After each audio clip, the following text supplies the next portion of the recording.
Welcome to Logic Medico. Today's interesting topic is about P wave in the ECG.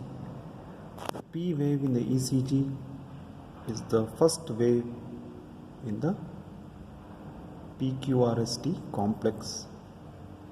This P wave represents the atrial depolarization corresponding to the atrial contraction. The diameter of this P wave and the height of the P wave corresponds to 3 small squares, which is equivalent to 0.12 seconds. Each small square is 0.4 seconds. So the maximum normal limit of a normal P wave is 3 small squares. So any problem in the atria will result in atrial depolarization or atrial contraction, will result in an abnormal P wave. So until now we have seen a normal P wave. Now let us understand the abnormal types of P wave one by one. So this is the first abnormal P wave, where we can see the M pattern or the notched P wave. This occurs whenever the atrium, usually what happens, both the atrium undergoes depolarization to same extent, contraction to same extent. Sometimes what happens, whenever there is, like for example, mitral stenosis, the left atrium hypertrophy is there, which you can see in this diagram what I have written here. Hypertrophy of the left atrium can result in depolarization of the left atrium, takes more time when compared to the right atrium. This is to work against the narrowed mitral valves. So this results in a notched P wave like this. The P wave appear like a M pattern or a notched P wave. So this notched P wave can be regular like this. You can see in an ECG strip, every P wave is notched, or it can have a normal P wave, and somewhere down the line you can see a notched P wave like this.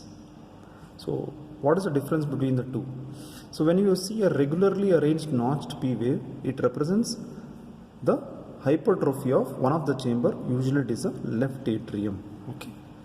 So but if all the P waves are normal and one of the P wave is notched like this in a ECG strip, that means there is an ectopic focus somewhere in the atrial chambers.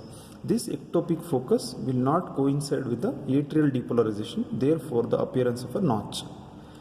This ectopic will not beat like every alternate atrial contraction, it will not beat. Occasionally it will beat, no? Therefore occasionally you can see a notched P wave. I hope you understood the details of notched P wave. Moving on to the other type of P wave, that is a junctional P wave.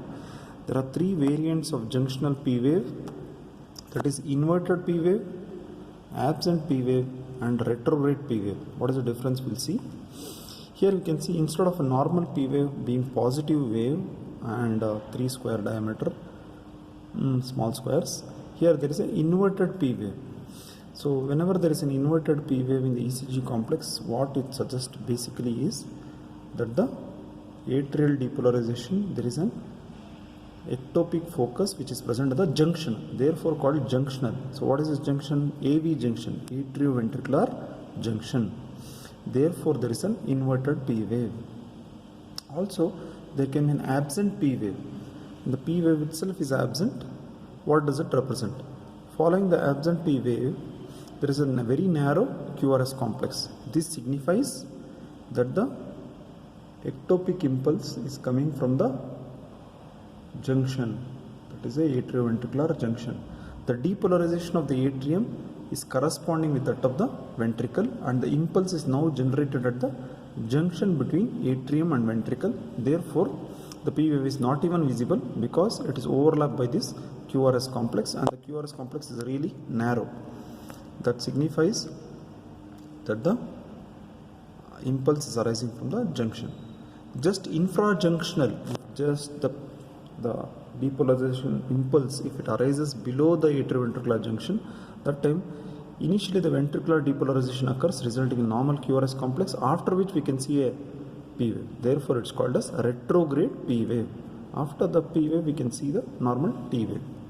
Here the ectopic impulse is coming from the infrajunctional area just below the AV junction. So Inverted P wave, absent P wave, retrograde P wave are the three types of junctional P waves. So, in summary, P wave represents atrial depolarization, atrial contraction. The diameter of which represents maximum of 3 small squares or 0.12 seconds, because each small square is 0.4 seconds. Any alteration in the P wave signifies alteration in the atrial depolarization or atrial contraction. There can be a notched P wave like this. It can be regular notched if there is hypertrophy of the chamber, or regular P waves with occasional notched P wave because of ectopic focus in the atrium. And there can be junctional P waves like inverted P wave, absent P wave, and retrograde P wave. Inverted because it's arising from the junction. If it corresponds to the QRS complex, then the P wave may itself be absent. Here please note it is a narrow QRS complex.